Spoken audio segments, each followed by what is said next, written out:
आपण पाहत आहात ए स्टार न्यूज चॅनल आणि हे आहेत आजच्या ठळक बातम्या. बांधकाम विभागाच्या दुर्लक्षामुळे आडगाव ते झरी रस्त्याची दुरावस्था. रस्त्याच्या मधोमध झालेल्या असंख्य खड्ड्यामुळे जिंतूर तालुक्यातील आडगाव फाटा ते झरी रस्त्याची मोठ्या प्रमाणात दुरावस्था झाली आहे, ज्यामुळे परिसरातील नागरिकांना आदळ आपट करून प्रवास करावा लागत आहे, ज्याकडे सार्वजनिक बांधकाम विभागाचे दुर्लक्ष होत आहे. वारंवार मागणी करूनही रस्त्याची दुरुस्ती होत नाही. परिसरातील अनेक गावांना परभणीशी जोडणारा हा एकमेव रस्ता आहे, ज्यामुळे रस्त्यावर वाहनाची मोठ्या प्रमाणात वर्दळ असते. परंतु रस्त्याच्या मधोमध झालेल्या असंख्य खड्ड्यामुळे वाहन चालकांना तारेवरची कसरत करावी लागत आहे, तर आजारी रुग्ण, महिला व ज्येष्ठ नागरिकांचे हाल होत आहे. रस्त्याच्या दुरावस्थेमुळे नागरिकांना मणक्याचे आजार होण्याची भीती व्यक्त केली जात आहे. हे लक्षात घेऊन सार्वजनिक बांधकाम विभागाने आडगाव फाटा ते झरी रस्त्याची त्वरित दुरुस्ती करून नागरिकांना दिलासा द्यावा, अशी मागणी परिसरातील त्रस्त नागरिकांनी केली आहे. हिंगोली जिल्ह्यात भूकंपाच्या धक्क्याने अख्खा महाराष्ट्र हादरला. हिंगोली जिल्ह्यातील औंढा, नागनाथ, कलमनुरी व वसमत तालुक्यात गेल्या 6 वर्षात 37 पेक्षा जास्त भूकंपाची नोंद झाली आहे. आज दिनांक 9 जुलै गुरुवार रोजी पहाटे 1:36 ते 3:23 या 2 तासात 4 सौम्य भूकंप धक्के बसले. एकाच दिवशी भूकंपाचे 4 धक्के बसण्याची ही पहिलीच वेळ असल्याची माहिती भूगर्भशास्त्र तज्ज्ञ तथा औरंगाबाद येथील महात्मा गांधी मिशन विज्ञान केंद्राचे संचालक श्रीनिवास औंधकर यांनी ए स्टार न्यूज चॅनलशी बोलताना दिली. पहिला धक्का आज पहाटे 1:36 4.6 रिश्टर स्केल, सिरली पांगरा शिंदेगाव, खोली 10 किलोमीटर. दुसरा धक्का पहाटे 2:15 3.6 रिश्टर स्केल, काकड धाबागाव, खोली 10 किलोमीटर. तिसरा धक्का पहाटे 2:17 3.9 रिश्टर स्केल, काकड धाबागाव, खोली 10 किलोमीटर. तर चौथा धक्का हा पहाटे 3:23 4.1 रिश्टर स्केल, काकड धाबागाव, खोली 10 किलोमीटर बसल्याची माहिती देण्यात आली.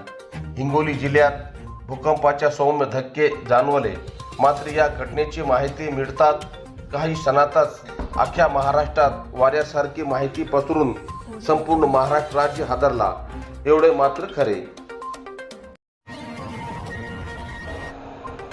बोरी पोलिसांनी केला परभणी व नांदेड जिल्ह्यातील दुचाकी चोरी मालिकेचा पर्दाफाश. परभणी जिल्ह्यात वाढत्या दुचाकी चोरीच्या घटनांना आळा घालण्यात बोरी पोलिसांनी उल्लेखनीय यश मिळवले आहे. मोटरसायकल चोरीचे तब्बल 8 गुन्हे उघडकीस आणत 3,95,000 रुपयांचा मुद्देमाल जप्त करण्यात आला आहे. या कारवाईमुळे वाहन चोरांच्या टोळीचा मोठा धक्का बसला असून बोरी पोलिसांच्या कामगिरीचे सर्वत्र कौतुक होत आहे. परभणी जिल्हा पोलीस अधीक्षक पंकज कुमावत यांच्या सूचनेनुसार मोटरसायकल चोरीचे गुन्हे उघड करण्यासाठी विशेष मोहीम राबविण्यात येत होती. त्याच दरम्यान गोपनीय बातमीदारामार्फत गजानन जनार्दन कोकाटे व बाळासाहेब रामकिशन शिंदे, दोघेही राहणार खानापूर फाटा परभणी, हे चोरीच्या मोटरसायकली कमी किमतीत विक्रीसाठी ग्राहक शोधत असल्याची माहिती पोलिसांना मिळाली. या माहितीच्या आधारे बोरी पोलिसांनी आडगाव फाटा येथे सापळा रचून दोन्ही आरोपींना मोटरसायकलीसह ताब्यात घेतले. चौकशी दरम्यान आरोपींनी यापूर्वी आणखी 4 मोटरसायकली विकल्याची कबुली दिली. त्यानंतर 4 रिसिव्हरचा शोध घेऊन त्यांच्या ताब्यातील 4 मोटरसायकलही जप्त करण्यात आल्या. तपासात आरोपींनी बोरी, जिंतूर, नवामोंढा, नानलपेठ तसेच नांदेड जिल्ह्यातील वजीराबाद पोलीस ठाण्याच्या हद्दीतून मोटरसायकली चोरी केल्याची कबुली दिली. अभिलेख पडताळणीत या संदर्भातील एकूण 8 गुन्ह्याची उकल झाली असून 3,95,000 रुपयांचा मुद्देमाल हस्तगत करण्यात आला. ही कारवाई जिल्हा पोलीस अधीक्षक पंकज कुमावत, अपर पोलीस अधीक्षक तानाजी चिखले आणि उपविभागीय पोलीस अधिकारी अनिल विभूते यांच्या मार्गदर्शनाखाली बोरी पोलीस ठाण्याचे सहाय्यक पोलीस निरीक्षक रामेश्वर धोंडगे, पोलीस हवालदार राजेश जटाळ, प्रताप साळवणे, अमोल मुंडे तसेच बोरी पोलीस ठाण्याचे कॉन्स्टेबल संगसेन कांबळे आणि प्रकाश मोरे यांनी यशस्वीरित्या पार पाडली. नूतन विद्यालयातील शिष्यवृत्ती धारकांचा सत्कार.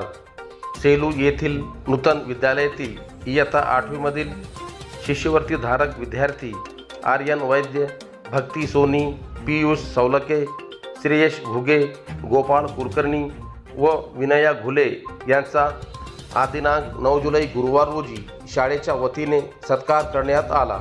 कार्यक्रमाच्या अध्यक्षस्थानी मुख्याध्यापक संतोष पाटील होते, तर प्रमुख पाहुणे म्हणून IIT प्रवेशपात्र माजी विद्यार्थी कृष्णा विष्णू घोडके तसेच उपमुख्याध्यापक किरण देशपांडे, पर्यवेक्षक शंकर बोधनपोड व गणेश माडवे सर यांची प्रमुख उपस्थिती होती. अभ्यासाचे नियोजन, सातत्य, वेळेचे व्यवस्थापन व आत्मविश्वास यांच्या बळावर IIT सारख्या परीक्षांमध्ये यश मिळवता येते व मोठी स्वप्न पूर्ण करता येतात, असे प्रतिपादन घोडके यांनी व्यक्त केले. शाळेतर्फे कृष्णा घोडके यांचा तसेच वाढदिवसानिमित्त मुख्याध्यापक पाटील यांचा सत्कार करण्यात आला. या प्रसंगी शिक्षक प्रतिनिधी प्रशांत नाईक, विजय धापसे, शिष्यवृत्ती विभाग प्रमुख सुनील तोडकर व गजानन मुडी तसेच अरविंद आंबेकर, शैलजा कौटकर, बाळू बुधवंत, प्रभू भुसारे, काशीनाथ पल्लेवाड आणि शिक्षक उपस्थित होते. पूर्णा शहरात दूध तापवताच तयार झाला रबर सदृश पदार्थ.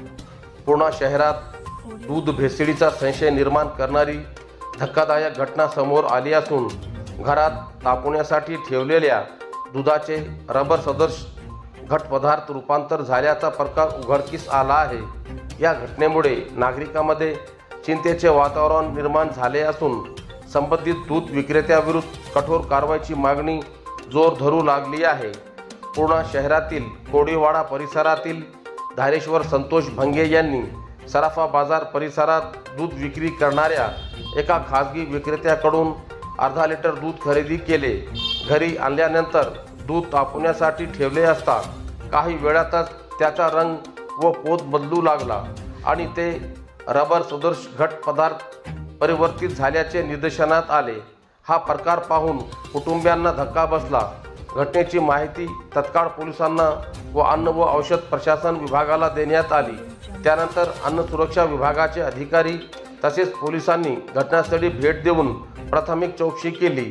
संशयित दुधाचे नमुने तपासणीसाठी घेण्यात आल्याची माहिती मिळाली आहे.